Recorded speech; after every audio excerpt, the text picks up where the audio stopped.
Grace, mercy, and peace to you from God our Father and from the Lord and Savior, Jesus Christ. Amen. You may be seated.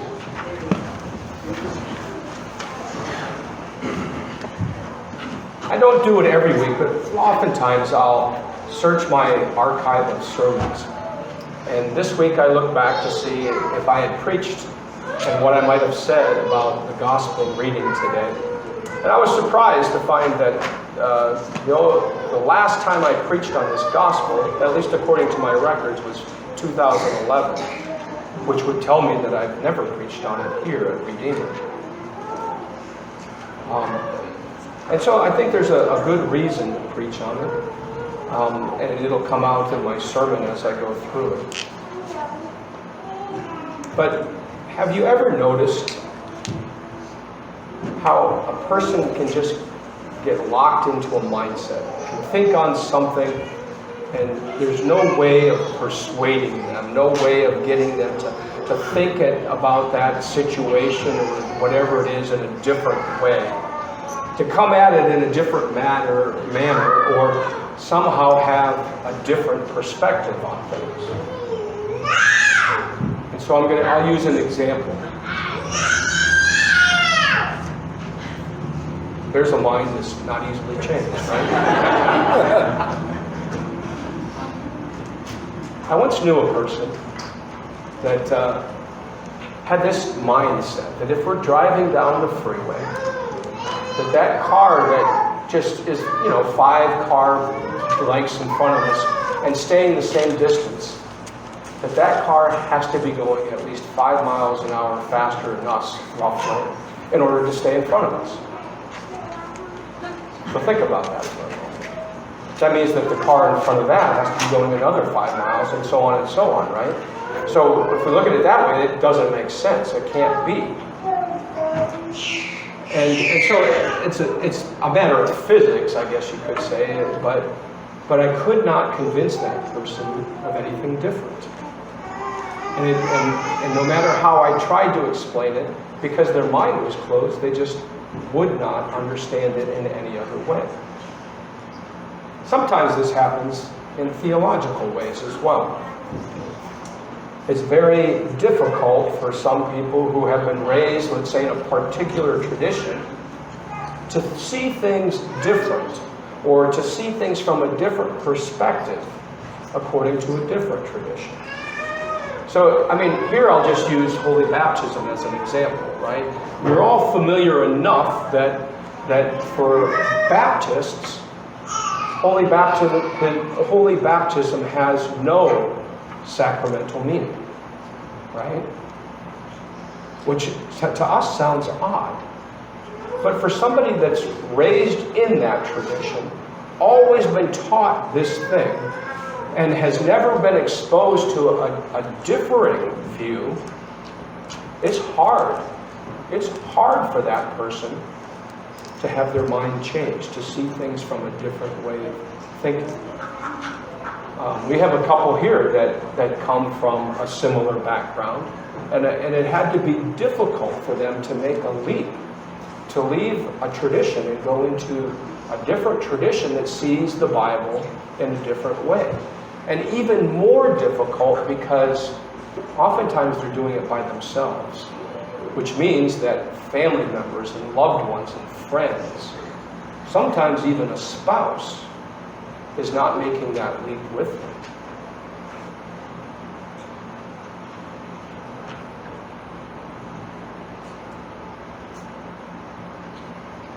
Sometimes, though, long-standing tradition, which seems that everybody holds on to, must also be broken.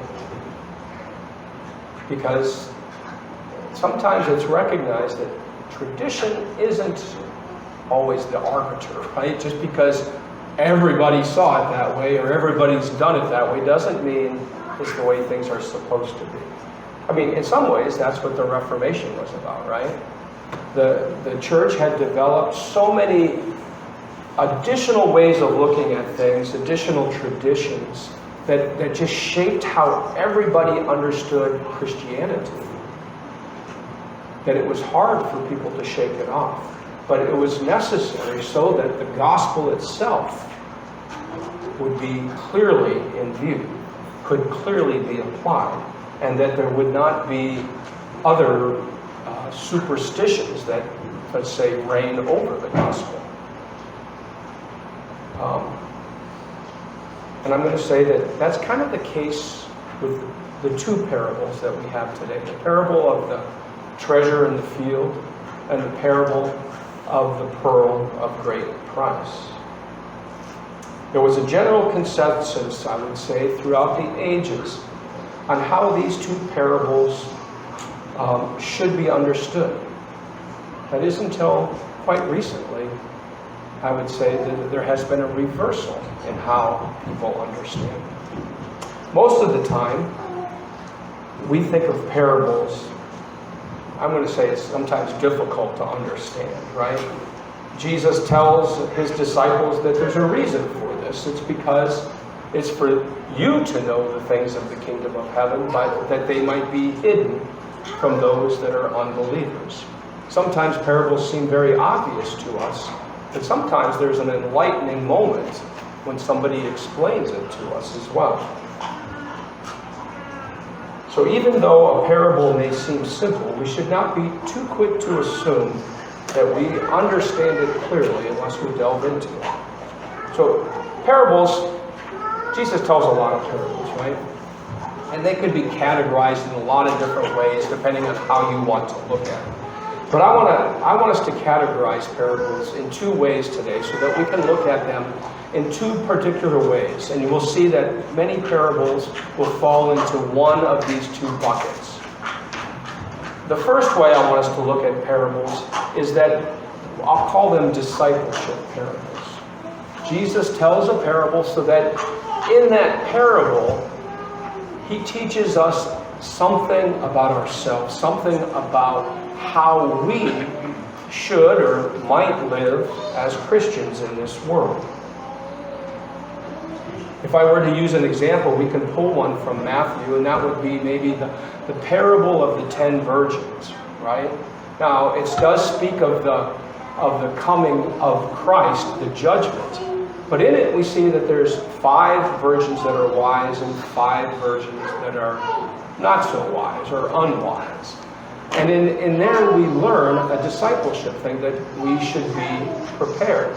It doesn't exactly tell us how, but that comes out in other teachings. But it does teach us that we need to be vigilant. We need to be on top of things. We need to be paying attention.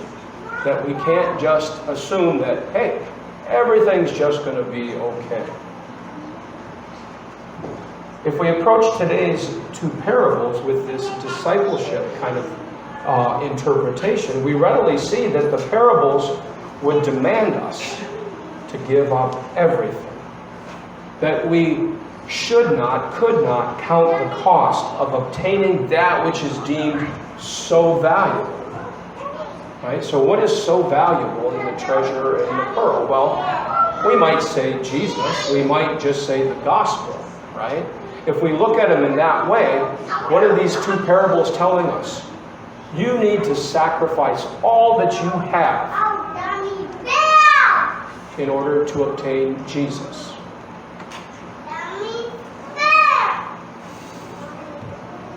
This has been the approach, I'm going to say, of the church throughout most of its history. It is one to which we too would, I would say, like to gravitate. It's probably a natural way in which we would read it. Because the focus in the parable oftentimes for us is that central thing. It's the treasure. It's the pearl. And what is the most valuable thing that we can think of? Jesus, right? So to us it makes sense. And then of course you get that added aspect, well, I get to do something, right? I get to sell all that I have. But that is an elusive lie for us. That we can somehow obtain it. That we can somehow purchase the gospel or purchase Jesus by our own works. It is a false promise if we look at it in this fashion that we can somehow do then what the law demands. Because is not that the law? give up everything for the sake of the gospel. It gives us a false hope that we can earn our salvation. It is a false hope to believe that I can give up everything for Jesus, because just think about it. How much have you actually given up already this morning? And what have you held aside? We cannot choose Him above all things. It's not within our power, not within our ability. If I read these parables this way, I will find no comfort in this teaching of Jesus, no consolation that God will save me from all of my failings. What hope do I find in these words if I hold back just one penny? Or if I forget I had that 20 stuffed in my sock for the rainy day? Or otherwise, have nothing of value to offer in exchange?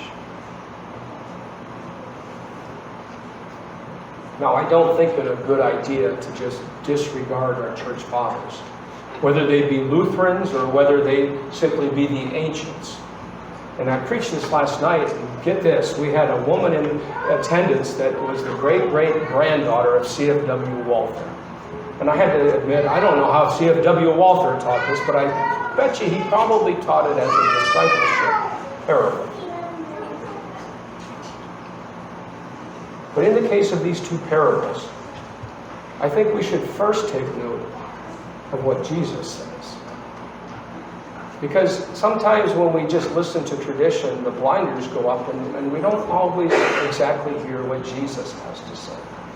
He begins each parable like this: the kingdom of heaven is like. These are parables about the kingdom of heaven. Jesus tells us right up front how we should be looking at these. Not as discipleship, but how the kingdom comes to us. This is how things are, not how we should behave. These parables tell us what Jesus does, what He has done, not what we should do or what we need to do. When we change our perspective on how to read the parables, then that comfort of God's Word, it abounds for us. Whether it was a treasure or a pearl of great value, here we see that the man, the central character in the parable, he sells all that he has in order to purchase it. He gives up everything that he may own, that which is most precious to him. Because is not the value of things really in the person who owns it or the person who desires it? You know, value is not intrinsic to things. Value comes because of the want or the desire by somebody. This is what the kingdom of heaven is like. Jesus gives up all that He has so that He might buy you. That He might purchase all of those whom He holds dear. Now, though He was, here I quote St. Paul from Philippians, though He was in the form of God, He did not count equality with God a thing to be grasped, but He made Himself nothing. Taking the form of a servant, being born in the likeness of men, and being found in human form, He humbled Himself by becoming obedient to the point of death, even death on a cross. There is nothing that Jesus held back, nothing that He held in reserve, but He gave up all so that you might have salvation. These parables point to that unreasonableness of the gospel. That Jesus would give up His seat in heaven, that His complete apartness, His separateness from the creation, all in order to become a part of that creation alongside of us. He gives up His own life. He suffers His Father's wrath against all of those things of which He did not commit. that he had not done. The kingdom of heaven is so unlike the ways that we would behave. It is not something that we figure out.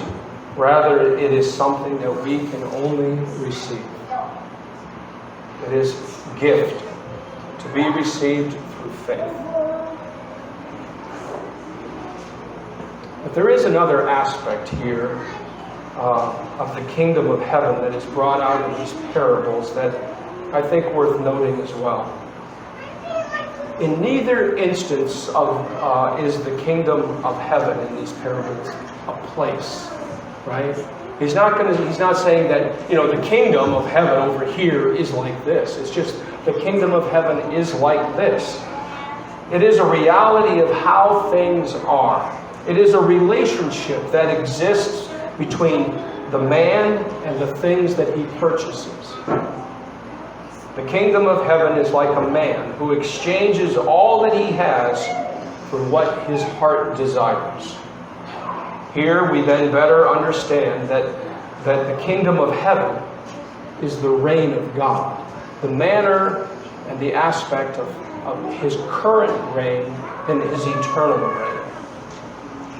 It is not a matter of where God reigns, but a matter of how God reigns. It helps us understand that we are part of the kingdom of heaven now. That it's not just something off in the future. We're here now, a part of it on account of faith and not on account of works. Not because of our obedience. It is because we trust that Jesus has purchased us not with gold or silver, but with his own precious blood and with his innocent suffering and death. And he has done so that we might be his own, that we might live with him in his kingdom, and there serve him in everlasting righteousness, innocence, and blessedness. You can rightly focus on that living now, because the cost has already been paid. Even though, obviously, the cost of discipleship is high, it kind of comes out, I'm going to say it here in our collect, which really hit me as I was praying, right? So let me read this. Almighty and everlasting God, give us an increase of faith, hope, and love, that receiving what you have promised, we may love what you have commanded. It is the transformation that happens. Being purchased and owned, living then in that kingdom. Yes, we still give up everything. But now, as the Sunday school theme and our EB English Bible Camp theme was, Jesus frees us to give it up. It's not about purchasing any longer. It's about being free from those other things and living in his kingdom. For the kingdom of heaven is like a man who in his joy goes and sells all that he has and buys that thing that he desires most of all. The kingdom of heaven is like the Son of Man,